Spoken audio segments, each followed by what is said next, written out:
कृष्णा आंधळे हा जिवंत नसावा, त्याचा घातपात झाला असावा असा संदीप क्षीरसागर यांनी खळबळजनक दावा केलेला आहे. मास्टरजोगचे सरपंच संतोष देशमुख हत्या प्रकरणावरून राज्यात राजकीय वातावरण तापलं आहे. या प्रकरणाच्या तपासाचे चक्र वेगाने फिरत असले तरी धनंजय मुंडेच्या राजीनाम्यावरून दबाव वाढत आहे. दरम्यान संतोष देशमुख हत्या प्रकरणातील चौथा आरोपी कृष्णा आंधळे आता जिवंत नसला असा मला संशय आहे. धनंजय मुंडे यांचा राजीनामा घेतल्याशिवाय चौकशी व्यवस्थित होणार नाही असं राष्ट्रवादी काँग्रेसचे शरद पवार गटाचे नेते संदीप क्षीरसागर यांनी म्हटले आहे. प्रशासनाला मोकळेपणाने तपास करायला असेल तर धनंजय मुंडे यांचा राजीनामा घेतला पाहिजे असे ते म्हणाले.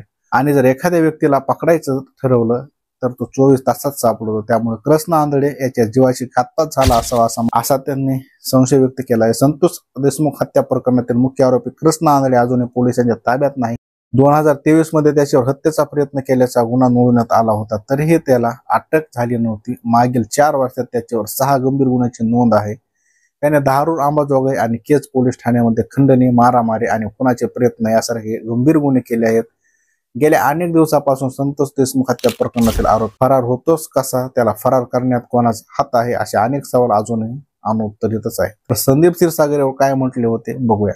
बीडमधील अनेक प्रकरण समोर येणार आहेत. लोक स्वतःहून पुढे येऊन बोलत आहेत. संतोष देशमुख प्रकरणातील चौथा आरोपी कृष्णा आंधळे आता जिवंत नसेल मला असा संशय आहे. धनंजय मुंडे यांना राजीनामा घ्यायलाच हवा, त्याशिवाय चौकशी व्यवस्थित होणार नाही. बीड जिल्हा शल्य चिकित्सक चुकीचं काही करत असतील तर मला अजिबात वाटत नाही आणि मला वाटत नाही की हा माणूस सापडेल. दादाचा स्वभाव असा आहे की चुकीची गोष्ट त्यांना कधीच पटत नाही. या प्रकरणी सरकारने मुख्यमंत्री, उपमुख्यमंत्री यांच्या आदेशावरून एसपीची बदली केली आहे. क्षीरसागर म्हणाले की गुन्हा नोंदवायला 10-12 तास उशीर झाला. ज्यांनी हा विलंब केला त्याच्यावर DCR मिळाल्यानंतर कारवाई होईल.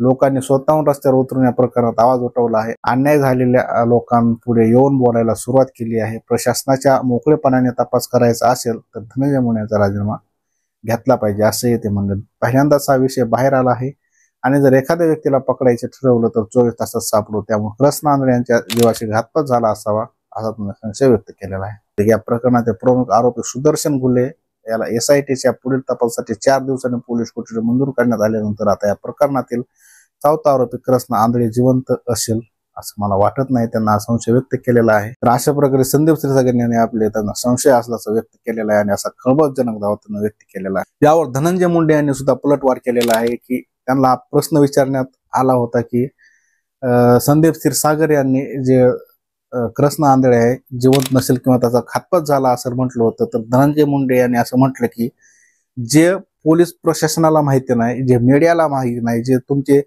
हे कॅमेरे असून, छोटे छोटे झूम करणारे कॅमेरे असून ह्यांना माहिती नसून हे फक्त संदीप क्षीरसागरला माहिती आहे. तर ह्याचा अर्थ असा आहे की ते आरोपी सोबत त्यांचे नक्कीच काहीतरी संबंध आहेत, कारण की आपल्या कुणालाच माहिती नाही, अख्ख्या महाराष्ट्राला माहिती नाही, ते त्यांना कसं काय माहिती.